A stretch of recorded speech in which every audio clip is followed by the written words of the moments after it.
लंबे बाल वाली ननद ने बनाई भाभी के लिए विग। सोनाक्षी अपने बड़े भाई सुरेश के साथ रहती थी।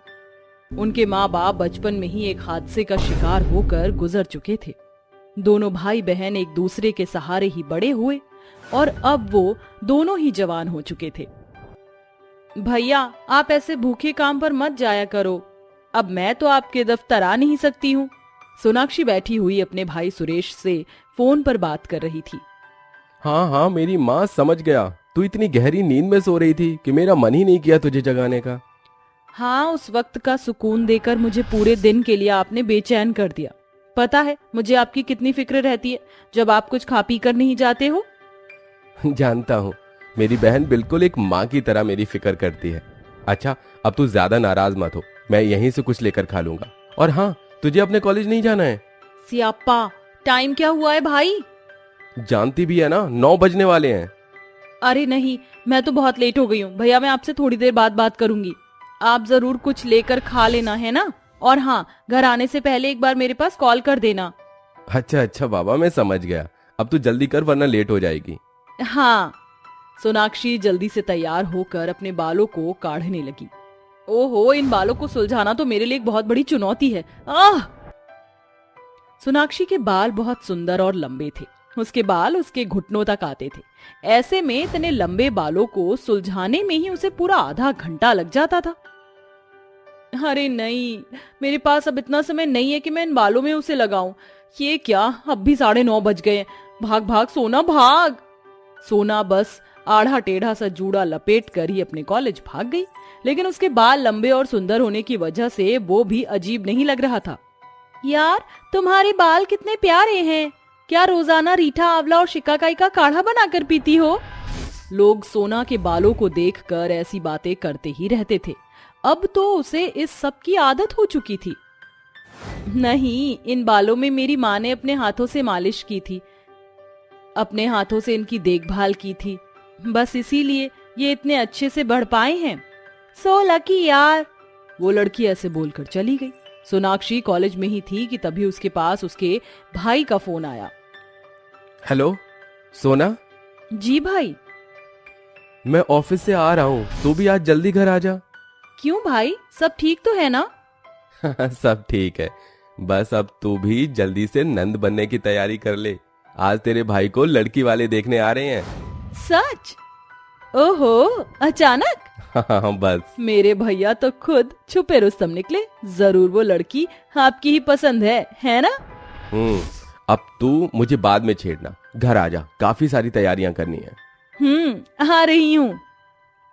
सोनाक्षी अपने घर पहुंच गई। कुछ देर बाद सुरेश भी घर आ गया और दोनों भाई बहन ने मिलकर सबसे पहले घर को अच्छे से साफ किया और फिर उन्होंने मेहमानों के आने की सारी तैयारियां कर दी। भाई, अब तो बताओ कि आखिर कौन है वो खुशनसीब? अरे वो मेरे बॉस की ही बेटी है। हम एक दूसरे को काफी। बताओ, मैं सुनना चाहती हूँ। चल पगली, आखिर आज वो दिन आ ही गया। अच्छे से सब कुछ तैयार रखना। जी बॉस, कोई गलती नहीं होगी। दोनों भाई बहन हंसने लगे। कुछ देर बाद सुरेश को देखने लड़की वाले आ गए। जिस लड़की से सुरेश की शादी होने वाली थी वो भी साथ आई थी। आइए आइए, स्वागत है, यहाँ बैठ जाइए।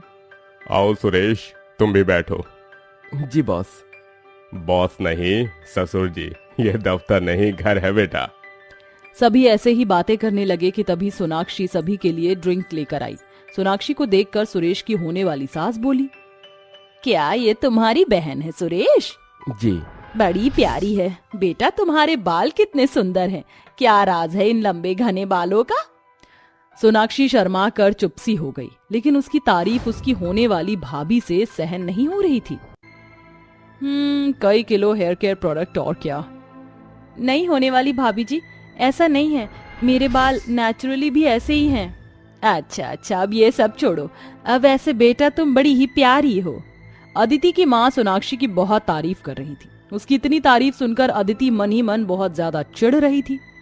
माँ, अब और किसी टॉपिक पर भी बात कीजिए ना, या फिर बस यही बातें रह गई हैं? हाँ हाँ जरूर। तो सुरेश बेटा, तुम तो हमारे परखे हुए लड़के हो। हम तुम्हें बहुत अच्छे से जानते हैं और हम तुम्हारे और अदिति के रिश्ते के लिए राजी हैं। सच्ची? मेरा मतलब शायद मुझे बैठ जाना चाहिए। तुम बड़ी ही चुलबुली हो। हाँ सच्ची। अब बस तुम शादी की तैयारी करो और अपने बालों का भी ख्याल रखना। चलते हैं। सभी सुरेश से रिश्ता पक्का करके चले गए। सोनाक्षी को अदिति थोड़ी चिढ़ी हुई सी लड़की लगी थी, लेकिन अपने भाई की खुशी की खातिर वो कुछ भी नहीं बोली। एक तरफ सोनाक्षी अदिति को अपने भाभी के रूप में स्वीकार करने को तैयार थी, तो वहीं दूसरी तरफ ये सोनाक्षी अपने बालों पर ऐसा क्या लगाती है जो इसके बाल इतने सुंदर हैं? अभी पता लगाती हूँ। मैं भी अब कुछ ऐसे ही प्रोडक्ट इस्तेमाल करूंगी जिससे मेरे भी बाल एकदम लंबे हो जाएंगे। अदिति ऐसा बोलकर ऑनलाइन हेयर प्रोडक्ट्स स्क्रॉल करने लगी। मिल गया। हाँ, इस हेयर प्रोडक्ट की ही तो मुझे तलाश थी। अब देखना, मैंने भी अपने बालों को लंबा करके ना दिखाया ना, तो मेरा नाम भी अदिति नहीं। अदिति ने उस हेयर प्रोडक्ट को मंगा लिया और उसे इस्तेमाल करने लगी। लेकिन ये क्या, वो जितना उसे लगाती उसके बाल उतने ही कमजोर होते जा रहे थे। अरे नहीं, लगता है कि ये मुझे सूट ही नहीं कर रहा। मुझे इसे और इस्तेमाल नहीं करना चाहिए। अदिति ने उन प्रोडक्ट्स को फेंक दिया। लेकिन ये क्या, उसके बाल तो झड़ना बंद ही नहीं हो रहे थे। ऐसे ही दिन पे दिन बीतने लगे। देखते ही देखते सुरेश की शादी करीब आ गई। एक दिन सोनाक्षी घर में अकेली ही थी कि अदिति उसके पास आई। अरे भाभी आप। सोनाक्षी मेरी मदद करो, आप रो क्यों रही हो? ये देखो। अदिति ने अपने सर से स्कार्फ हटाया। उसके सर पर बस गिनती के बाल बचे हुए थे। ये कैसे हुआ? मैंने अपने बालों पर एक हार्ड चीज इस्तेमाल कर ली जिसकी वजह से ये हो गया। अब मैं क्या करूं? 2 दिन बाद मेरी शादी है, न जाने अब क्या होगा। आप परेशान मत होइए, इस परेशानी का कोई तो हल होगा। आपको ऐसा करने की सलाह किसने दी थी? मैं ही बहस में आ रही थी। मुझे पछतावा है। चलिए कोई नहीं, अब जो होना था वो हो गया। अब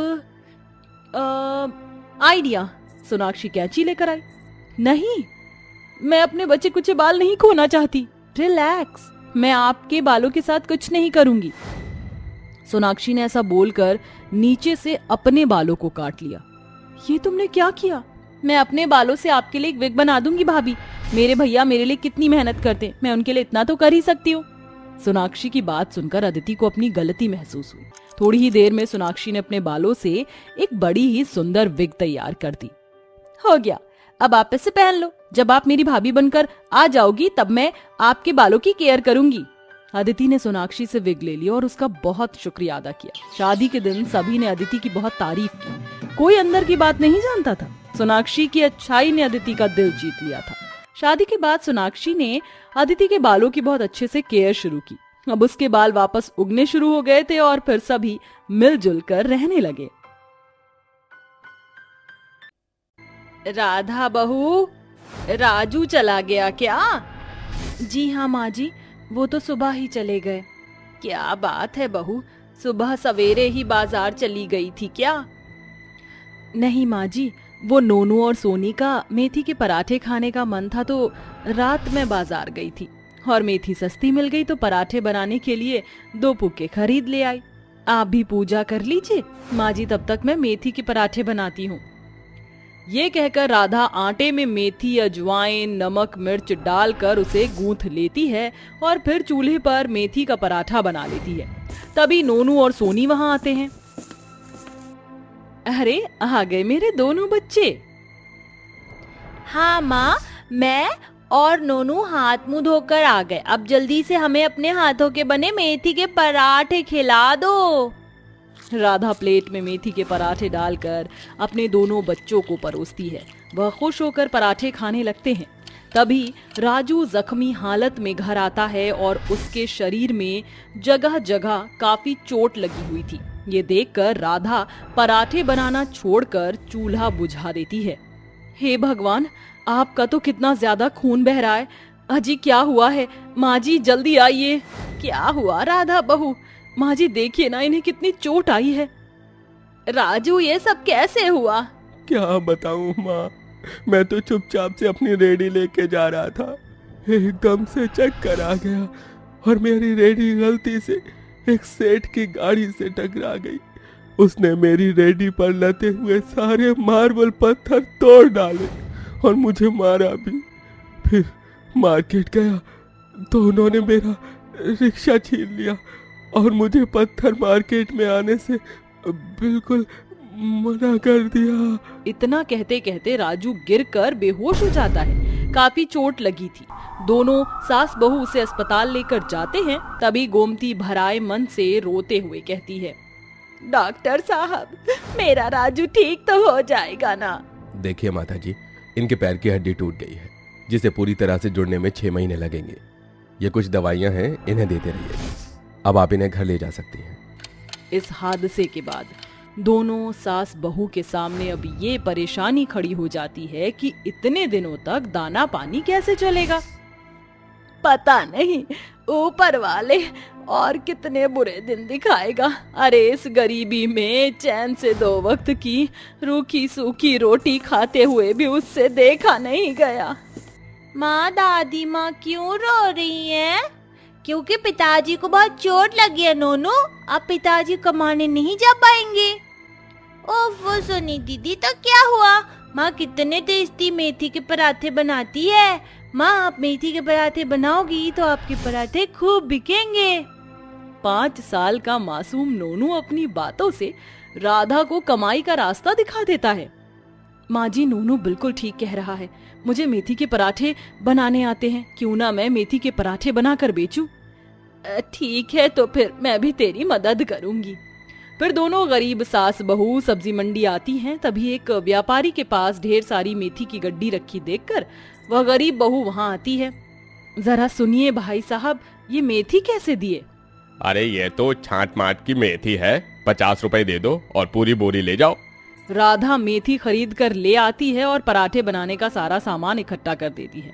फिर दोनों सास बहू मिलकर मेथी के ताजे पत्तों को तोड़ लेती हैं और फिर वो गरीब बहू आटा गूंथ कर चूल्हे पर गर्मा गर्म पराठे बनाकर उन्हें ठेले पर रखकर फुटपाथ के किनारे खड़ी हो जाती है। आइए आइए और खाइए गर्मा गर्म स्वादिष्ट मेथी के पराठे। तभी एक पुलिस वाला आकर बेचारी उस गरीब बहू को भगा देता है। हे भगवान, मेरे पास तो कोई भी जगह नहीं है जहां मैं अपने मेथी के पराठे बेच सकूं। आधा दिन निकल गया, ऐसे तो मेरे मेथी के पराठे बिक ही नहीं पाएंगे। मैंने कितनी मेहनत से ये मेथी के पराठे बनाए हैं। तभी उसे रोड पर रेलवे स्टेशन दिखाई देता है, जो कि लोगों की भीड़ से खचाखच भरा होता है। वह जल्दी से भरी गर्मी में पसीने से भीगी हुई अपने मेथी के पराठे का ठेला लेकर रेलवे स्टेशन पर आकर लोगों को आवाज लगाने लगती है, आइए आइए और खाइए गर्मा गर्म मेथी के स्वादिष्ट खस्ता पराठे। आइए आइए और खाइए 15 रुपए में 2 स्वादिष्ट मेथी के पराठे। तभी रेलवे स्टेशन की सीट पर बैठा आदित्य नाम का एक लड़का वहां आता है। सुनिए बहन जी, जरा जल्दी से 2 मेथी के पराठे दे दीजिए। जी अभी देती हूँ भाई साहब। फिर वह गरीब बहू जल्दी से 2 गर्मा गर्म मेथी के पराठे प्लेट में लगाकर उस गरीब को खाने को देती है, जिसे खाकर ग्राहक तारीफ करते हुए कहता है, अरे वाह, ये मेथी के पराठे तो सचमुच में खाने में बहुत ही स्वादिष्ट है। एकदम पैसा वसूल मेथी के पराठे बनाए हैं आपने बहन जी। बस अगर इन पराठों के साथ अचार मिल जाए तो मजा 2 गुना हो जाए। ये लीजिए पैसे। इस तरह से रेलवे स्टेशन पर खड़े लोग एक के बाद एक उस गरीब बहू के बनाए मेथी के पराठे खाने के लिए आते हैं और शाम तक राधा के सारे मेथी के पराठे बिक जाते हैं, जिसे देखकर वह खुशी से कहती है, भगवान की दया से मुझ गरीब बहू के बनाए सारे के सारे मेथी के पराठे बिक गए। फिर राधा ठेला लेकर रेलवे स्टेशन से घर आ जाती है। देखो दादी माँ, माँ के बनाए सारे के सारे मेथी के पराठे बिक गए। वह तो बिकना ही था ना सोनी दीदी। माँ इतने स्वादिष्ट मेथी के पराठे जो बनाती है। माँ जी, कल से हमें और भी ज्यादा मेथी के पराठे बनाने होंगे। वैसे माँ जी, मैं सोच रही हूँ अगर मैं अपने मेथी के पराठों के साथ अचार भी रखूं तो इससे मेरी बिक्री बढ़ेगी। ठीक है राधा बहू, फिर तू कल वो जो मैंने एक बरनी अचार डाल रखी है उसे ले जाना। फिर मैं कल ही नींबू गाजर आम मिर्च का खट्टा मीठा अचार डाल दूंगी। वो ग्राहकों को मेथी के पराठे के साथ बहुत भाएगा। शुक्रिया माँ जी, मेरा इतना साथ देने के लिए। शुक्रिया कहकर अपनी सास को शर्मिंदा मत कर बहू। मैं तो तुझे अपने घर की बहू बनाकर लाई थी, मगर मैंने तुझे दुख के सिवा दिया ही क्या। आज इस दुख भरे वक्त में मेरे घर की लक्ष्मी घर चलाने के लिए इतनी मेहनत कर रही है तो मैं साथ भी ना दूंगी। अगले दिन राधा तड़के सुबह उठकर ही सब्जी मंडी जाकर मेथी खरीद लाती है और मेहनत से भरी गर्मी में भी मिट्टी का चूल्हा फूंक कर पराठे बना लेती है। वहीं उसके दोनों बच्चे भी अपनी माँ की मदद करते हुए ठेले पर पराठे और अचार की बरनी ले जाकर रख देते हैं। देखो माँ, हमने ठेला तैयार कर दिया, अब तुम जल्दी से जा सकती हो। मेरे प्यारे बच्चों, ये बोलते हुए वह गरीब बहू अपने दोनों बच्चों के सर पर प्यार भरा हाथ फेर कर मेथी के पराठों से भरा ठेला लेकर रेलवे स्टेशन पर आकर लोगों को आवाज लगाने लगती है। आइए आइए और खाइए गर्मा गर्म स्वादिष्ट खस्ता मेथी के पराठे खट्टे मीठे अचार के साथ में सिर्फ 15 रुपए में 2 मेथी के स्वादिष्ट ताजे गर्म पराठे। उस गरीब मेथी पराठे वाली बहू के बुलाने के अंदाज को सुनकर रेलवे स्टेशन पर खड़े लोग उसके ठेले पर खींचे चले आते हैं, जिसमें से ललिता और रमेश नाम का एक शादीशुदा जोड़ा भी होता है। क्या बात है, इन मेथी के पराठे से खुशबू तो बड़ी ही अच्छी आ रही है बहन जी। जरा जल्दी से 2 प्लेट गर्मा गर्म मेथी के पराठे लगा दीजिए। और बहन जी मेरी थाली में जरा अचार ज्यादा डालना। जी अच्छा बहन जी, बस अभी देती हूँ। ये कहकर राधा जल्दी से 2 प्लेट गर्मा गर्म मेथी के पराठे अचार के साथ परोसकर उन दोनों ग्राहकों को खाने को देती है, जिसे खाकर वो खुश होकर उस गरीब बहू की खूब तारीफ करते हैं। बहन जी सच में आपने बहुत ही बढ़िया मेथी के पराठे बनाए। सुबह सुबह इतनी खस्ता स्वादिष्ट मेथी के पराठे खाकर मेरा तो दिल खुश हो गया। हाँ बहन जी, आपके ये मेथी के पराठे एकदम पैसा वसूल है। इसमें घर जैसा स्वाद है और सस्ता भी, वरना तो आजकल रेलवे स्टेशन पर कहाँ स्वाद वाला खाना मिलता है। जी शुक्रिया भाई साहब। पराठे खाकर वो दोनों उस गरीब बहू को पैसे देकर चले जाते हैं। अगर मेरे मेथी पराठों का व्यापार ऐसे ही चलता रहा तो बहुत जल्दी मैं अपने घर की गरीबी भरे हालात ठीक कर दूंगी। यही सपना देखते हुए राधा रोज ऐसे ही मेहनत से ढेर सारे मेथी के पराठे बनाकर सुबह सुबह ही उसे बेचने के लिए रेलवे स्टेशन पर चली आती। जो कोई भी उसके बनाए पराठे खाता वो मेथी के पराठे लोगों के मुंह से नहीं छूटते। ऐसे ही महीने बीतते गए और राधा की कमाई बढ़ती गई। अब तो हर रोज रेलवे स्टेशन पर उस गरीब बहू के हाथों के मेथी के पराठे खाने के लिए लोगों की भीड़ उसके ठेले के चारों तरफ लगी रहती, जिसमें अब राधा की सास गोमती भी उसके साथ रोज रेलवे स्टेशन आती और दोनों मिलकर मेथी के पराठे का व्यापार चलाते। वहीं थोड़े दिनों में राजू भी एकदम ठीक हो जाता है और वह अपनी मेहनत से कमाए पैसे से राधा अपने परिवार के रहने के लिए एक प्यारा सा घर खरीद लेती है, जहां वह खुशी से एक साथ रहते हैं।